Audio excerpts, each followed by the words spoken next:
You're in a coffee shop, enjoying a quiet moment to yourself, and you feel it, that prickle of awareness that someone is looking at you. You glance up and lock eyes with a stranger for just a fraction of a second before they quickly look away, almost as if they were caught. Instantly, 1,000 questions flood your mind.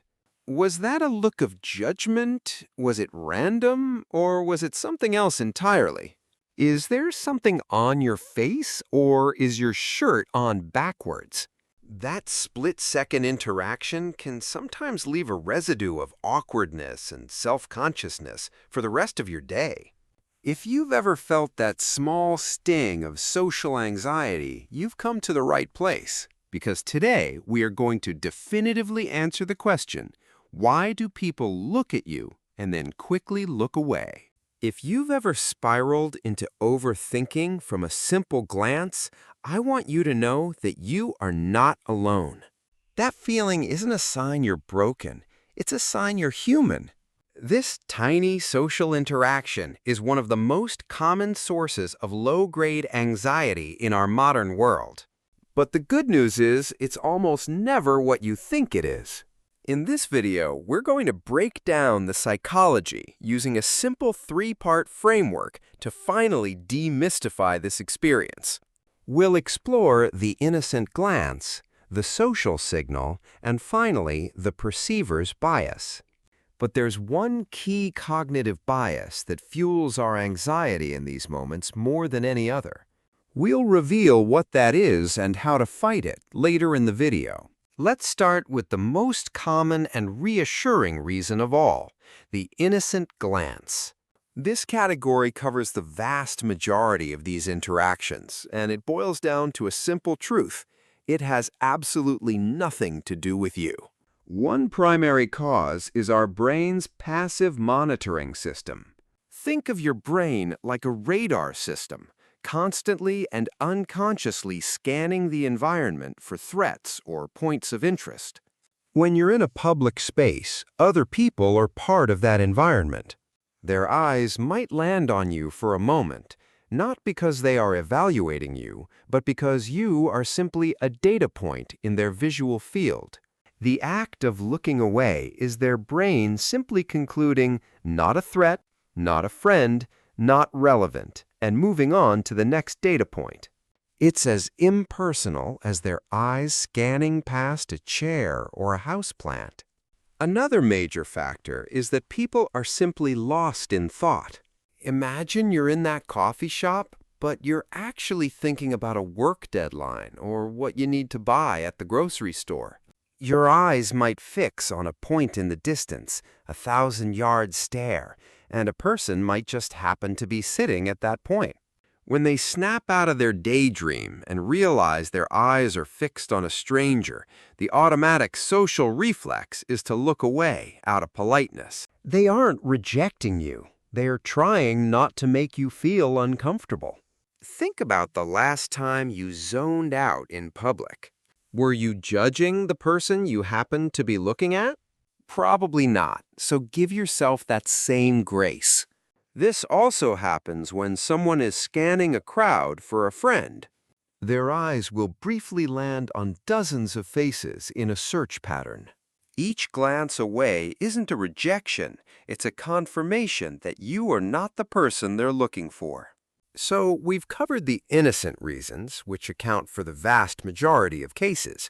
But what about when the glance is intentional?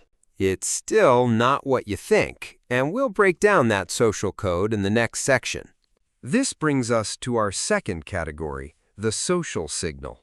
Here, the glance away is a form of communication, but it's far more subtle and usually less personal than our anxious minds believe. One of the most common signals is simple acknowledgement without invitation. Think about walking down an office hallway and making eye contact with a coworker you don't know well. You might offer a quick glance and a small smile or nod, and then look away. This isn't a dismissal, it's a silent agreement. I see you, I acknowledge your presence, and we don't need to stop and engage in conversation. It's a crucial, efficient social lubricant that keeps our day moving smoothly without being rude. But here's a reason you might not have considered. The other person might be the one with social anxiety. They might see you, find you interesting or attractive, and their own shyness causes them to quickly look away. The glance was the interest. The looking away was their fear, not your failure. I'll admit, I used to be terrible at this. If an attractive person looked away, I'd assume it was rejection. It took me years to realize it was more likely their shyness, not my failure. So next time this happens at a bar or a party, consider that you might be witnessing their internal battle, not a verdict on you. Finally, in some cultures, averting your gaze is a sign of deference or respect, especially when looking at someone older or in a position of authority. Holding a gaze for too long can be seen as challenging or aggressive. So what seems like avoidance to you could actually be an act of politeness from their cultural standpoint. All of these signals are far more complex and far less negative than the simple story of rejection we tell ourselves. If you're the kind of person who loves understanding these hidden social dynamics to become more confident, then consider subscribing. We explore topics just like this every week to help you master your social world. Okay, we've spent a lot of time talking about them. Now, let's talk about the most important person in this equation, you. This brings us to our third and most crucial category, the perceiver's bias. Remember that key cognitive bias I mentioned at the beginning that fuels our anxiety? This is it, and it's called the spotlight effect. The spotlight effect is a well-documented cognitive bias where we tend to believe that we are noticed much more than we really are. We walk through the world feeling as if a giant spotlight is following us, illuminating our every flaw and mistake for all to see. You know that small stain on your shirt that you're convinced everyone is staring at all day? Research suggests that in reality, far fewer people notice than we believe, and those who do forget about it almost instantly. You're not living under a spotlight. You're just wired to feel like you are. This effect is then supercharged by another one of our brain's quirks, the negativity bias. Our brains are hardwired to give more weight and attention to negative experiences, or even potentially negative ones, than to positive or neutral ones. This was useful for our ancestors, as mistaking a stick for a snake was a safer error than mistaking a snake for a stick. So, when you combine the spotlight effect with the negativity bias, you get a perfect storm of social anxiety. The spotlight effect makes you think, that person is definitely looking at me. The negativity bias makes you conclude, and it must be for a bad reason. Your brain takes a neutral, meaningless event, a stranger's glance, and creates an entire story of judgment and rejection in milliseconds. Understanding this is the first step to disarming it. Enough theory, let's get practical. How do we take all of this and actually use it in the moment? I want to give you a simple 3-step technique you can use the very next time this happens, called the 3-second reframe. Step 1 is to acknowledge the feeling. Don't fight the initial jolt of awkwardness. Just notice it and say to yourself, okay, that felt a little weird. Step 2 is to default to the most likely explanation. Instead of assuming rejection, immediately assign the most probable innocent reason. They were probably just zoning out.